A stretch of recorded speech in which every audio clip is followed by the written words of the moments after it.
Alright, this is the rucksack, or backpack. I used to say it, rucksack.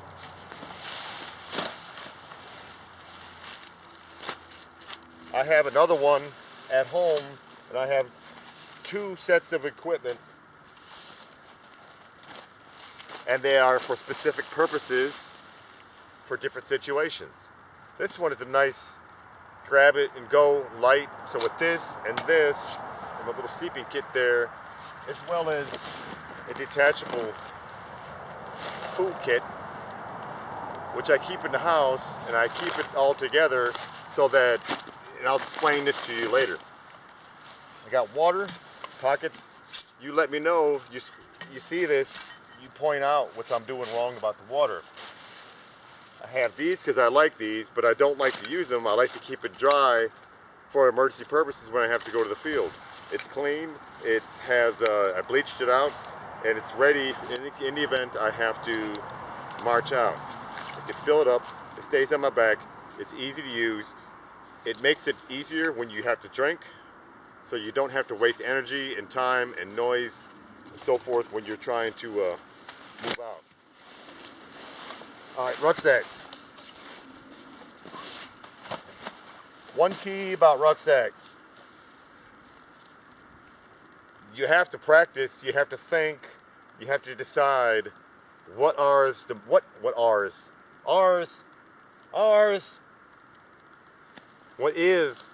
most important things that you want to have with you. How much weight can you handle? What do you exactly need? What can you live without? What can't you live without? What do you prefer to have? So forth. Now these things, I kept this jumble of junk here just to kind of show you.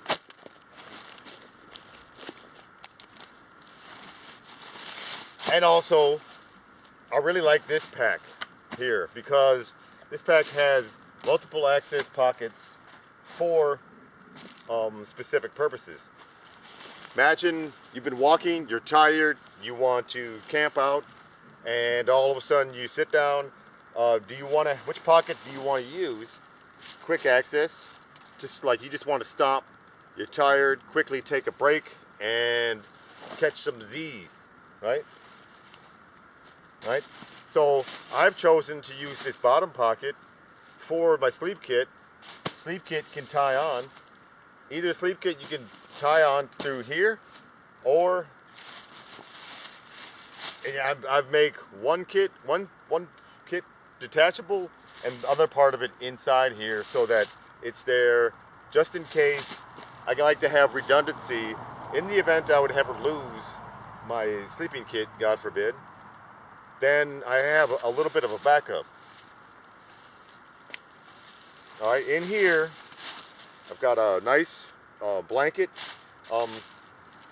Key too is you understand about these blankets. This one is really good as far as it's still kind of new. However, it's fleece. I like these because these things help keep warm. It's not wool, because wool is really good material because it keeps you warm regardless if you're wet. That is why, as you notice, I double layer. This is a waterproof bag, and it's inside a bag, but notice it's tearing, right? That's why I keep backup bags in here. Some might think that's wasted weight. However, I think it's definitely necessary, because there's nothing worse when you get to the field and you go to put on your sleeping bag or your blanket and it's wet. It's going to cause misery.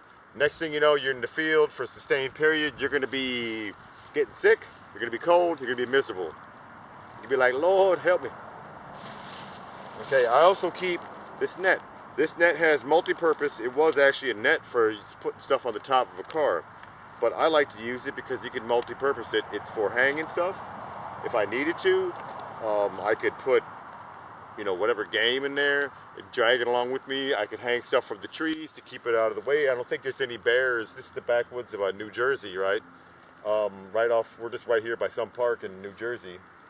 What was that? What? I've heard about the fables of the, the New Jersey Devil. Not today. But anyway, so Now I'll show you here, bottled water. Bottled water. That's what I like about this. Easy access bottled water. But again, what am I doing wrong here? You'll notice bottled water sits in there. I'll let you think about that. Okay. I also like this bag here with this because that'll wrap around my waist, and that really helps with supporting the load of a sack. On this side, I've got an axe. Very important, because if you needed to, and this is a cheap axe, very cheap. However, hey, this is better to have than nothing. When you're in the field, you're gonna need this to be able to cut for wood or for whatever purpose, for shelter. And I want it easy accessible, especially if I get into this nice little area. And I could show you some areas where you want to use with pine and needles to keep dry, and good areas for making a quick, expedient hooch.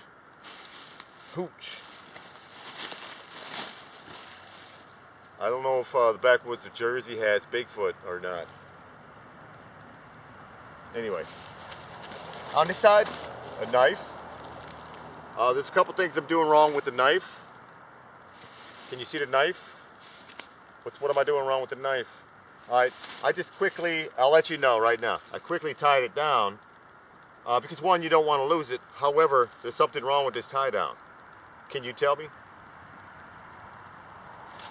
We'll go over that later. As time goes on, I'll break down further each piece of equipment, all the ins and outs, and the pros and the cons of each piece. Therefore, you can gain from my experience before I forget and I become old and senile and I can't remember anymore. Okay?